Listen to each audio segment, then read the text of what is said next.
السلام علیکم، آپ کا میزبان عاقف رمضان آج ایک نئی ویڈیو کے ساتھ آپ کی خدمت میں حاضر ہوئے ہیں۔ امید کرتا ہوں آپ سب خیر و عافیت سے ہوں گے۔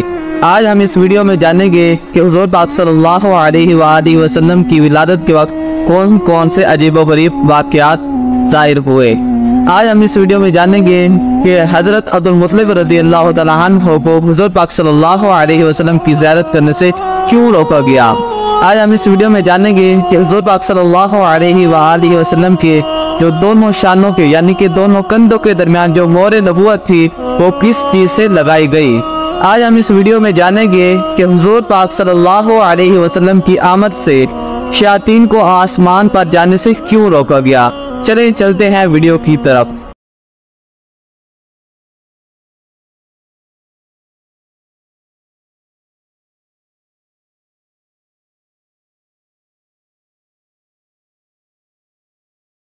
السلام علیکم، آپ کا میزبان عاقف رمضان۔ حضرت صفیہ رضی اللہ تعالی عنہ آپ فرماتی ہیں جو کہ حضور پاک صلی اللہ علیہ وسلم کی پھوپھی جان ہے۔ آپ فرماتی ہیں کہ جب حضور پاک صلی اللہ علیہ وسلم پیدا ہوئے تو میں موجود تھی۔ جب آپ صلی اللہ علیہ وسلم پیدا ہوئے تو مکان روشن ہو گیا۔ حضرت آمنہ رضی اللہ تعالی عنہ جو کہ آپ صلی اللہ علیہ وسلم کی والدہ ماجدہ تھی، آپ فرماتی ہیں کہ جب حضور پاک صلی اللہ علیہ وسلم پیدا ہوئے تو آپ سے ایک ایسا نور خارج ہوا جس سے شام کے تمام محلات نظر آنے لگے، اور آپ کی آمد سے پہلے شیاطین آسمانوں میں چلے جاتے اور وہاں کی مغیبات کی خبر لے کر کاہنوں کو دیتے، اور کاہن کچھ اپنے پاس سے بیان کر کے لوگوں کو بتاتے۔ لیکن جب آپ صلی اللہ علیہ وسلم کی آمد ہوئی تو شیاطین کا آسمان کی طرف آنا جانا بند ہو گیا۔ آسمانوں کی حفاظت شہاب ثاقب سے کر دی گئی تاکہ وحی اور غیر وحی کا غلط ملک ہونے کا احتمال نہ رہے۔ حضرت صفیہ رضی اللہ تعالیٰ عنہ آپ فرماتی ہیں کہ جب آپ صلی اللہ علیہ وسلم پیدا ہوئے تو آپ صلی اللہ علیہ وآلہ وسلم کی پیدائش کے وقت 6 عجیب و غریب واقعات ظاہر ہوئے۔ پہلی جو عجیب و غریب چیز میں نے دیکھی وہ یہ تھی کہ جب آپ صلی اللہ علیہ وسلم پیدا ہوئے تو آپ صلی اللہ علیہ وسلم پیدا ہوتے ہی سجدے میں چلے گئے۔ حضرت آمنہ رضی اللہ تعالیٰ عنہ جو کہ آپ صلی اللہ علیہ وسلم کی والدہ محترمہ تھی، آپ فرماتی ہیں کہ جب آپ صلی اللہ علیہ وسلم کو میں نے گود میں لیا تو آپ صلی اللہ علیہ وسلم زمین پر اترے اور سجدے میں عرض کرنے لگے، یا ربی حبلی امتی، یا ربی حبلی امتی، یعنی کہ اے رب میری امت کی بخشش فرما،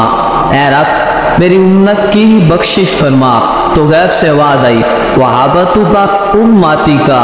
بِأَعْلَى ہِمَّتِكَ، میں نے آپ کی امت کو بخش دیا بسبب آپ کی اعلیٰ ہمت کے، اور ساتھ ہی آواز آئی، اشہدو یا ملائکتی ان حبیبی لا ینسی امتہ عند الولادتی فکیف ینساہا یوم القیامتی، یعنی کہ اے فرشتوں گواہ ہو جاؤ کہ جب میرا حبیب صلی اللہ علیہ وسلم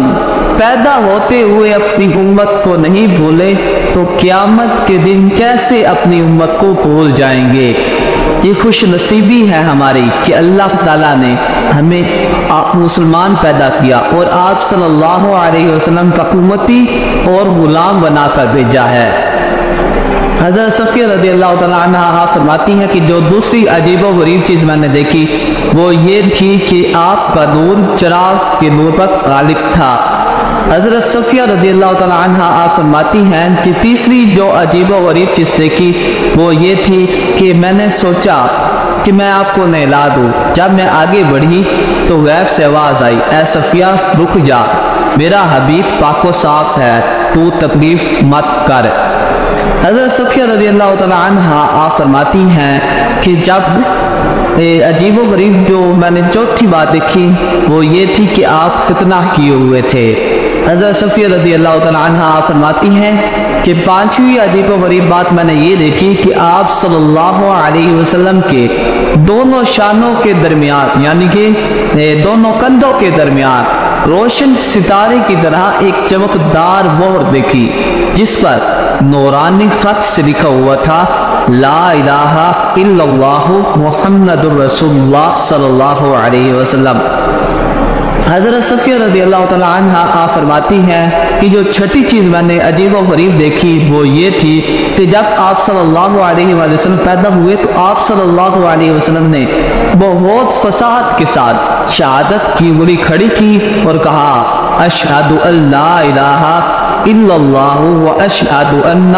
محمد رسول اللہ صلی اللہ علیہ وسلم۔ حضرت عبد المطلب جو کہ آپ صلی اللہ علیہ وسلم کے دادا جان تھے، آپ فرماتے ہیں کہ جب آپ صلی اللہ علیہ وسلم پیدا ہوئے اس وقت میں حرم شریف میں تھا کہ میں کیا دیکھتا ہوں کہ یکدم حرم شریف کعبہ شریف ہلنے لگا اور چاروں دیواروں سمیت جھکا اور خوشی سے جھوما اور مقام ابراہیم میں سجدہ کیا، اور پھر جب دیواریں سیدھی کھڑی ہو گئی تو ایک ہی دفعہ تمام دیواروں سے آواز آنے لگی کہ اللہ کے مقبول حضرت محمد مصطفیٰ صلی اللہ علیہ وسلم پیدا ہوئے ہیں۔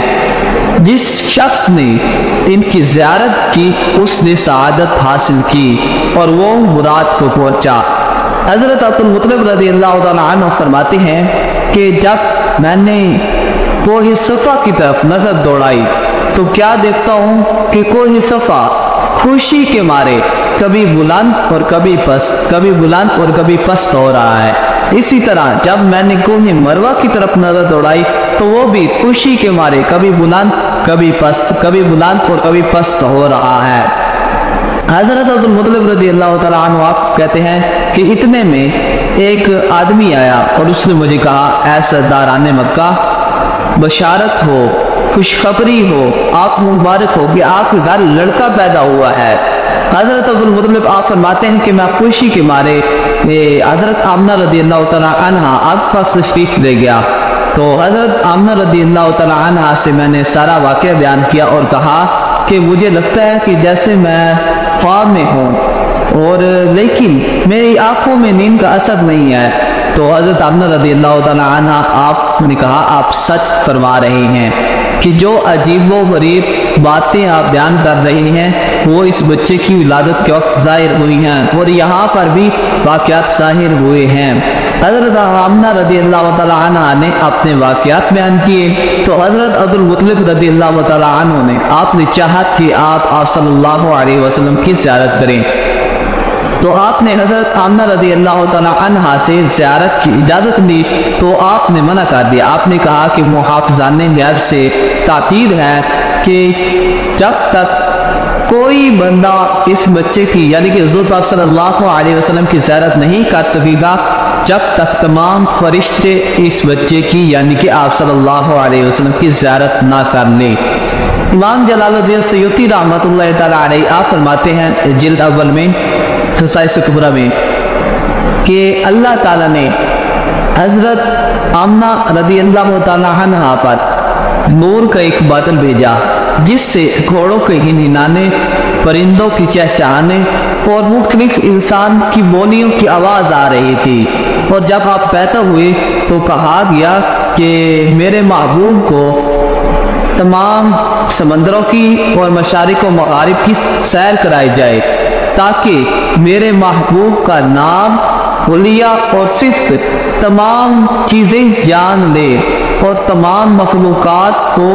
یعنی کہ جنوں، ملائکہ، انس کو حضور پاک صلی اللہ علیہ وسلم کی زیارت کرائی جائے اور تمام انبیاء کرام کی اخلاق حسنہ سے آپ کو مزین کیا جائے۔ حضرت آمنہ رضی اللہ تعالیٰ عنہ فرماتی ہیں کہ 3 شخص ظاہر ہوئے جن میں ایک کے پاس چاندی کا لوٹا، ایک کے بعد سبز زمرد کی تشت اور تیسرے کے بعد ایک چمکدار انگوٹھی تھی۔ اس انگوٹھی کو 7 مرتبہ دھویا گیا اور دھونے کے بعد حضور پاک صلی اللہ علیہ وسلم کے دونوں شانوں یعنی کہ دونوں کندھوں کے درمیان مہر لگا دی گئی۔